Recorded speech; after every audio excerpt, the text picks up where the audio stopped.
پروتئین تراپی و احیاسازی مو داخل خونه. با این ترفند رایگان مطمئنم همه پروتئین تراپا از دست من ناراحت میشن. اگه تو هم به خاطر رنگ مو، دکولوره، اتومو، سشوار، موهات انقدر خشک و آسیب دیده و دارای موخوره شده، این ترفند خوراک خودته. یه ماسک مو داخل حمام بردار که خواص اصلیش پروتئین و ویتامین باشه که گارنیر جزو بهتریناشه که کامل موهاتو احیاسازی میکنه. روی ساقه موهای کاملا تمیز این ماسک مو رو به تار موهات آغشته کن و چند بار چنگ بزن که کامل لابلای موهات بره. و حالا اسپری 2 فازتو بردار و به کل موهات بزن. قسمت‌های ساقه که خشک‌تره اسپری 2 فاز و ماسک مو رو بیشتر بزن. و حالا یه دونه فویل بردار و اتوموتو بیار. فویل رو به کل اتو بزن که هم آسیب نبینه، هم درجهش به موهات نخوره که آسیب بزنه.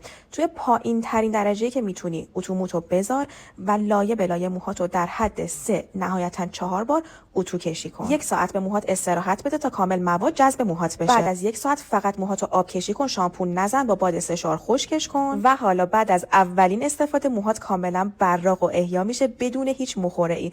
رنگ موهات هم زیباتر نشون میده. اینم انتهای کار. حتما منو فالو کن و این ویدیو رو بفرست برای کسی که نیاز داره.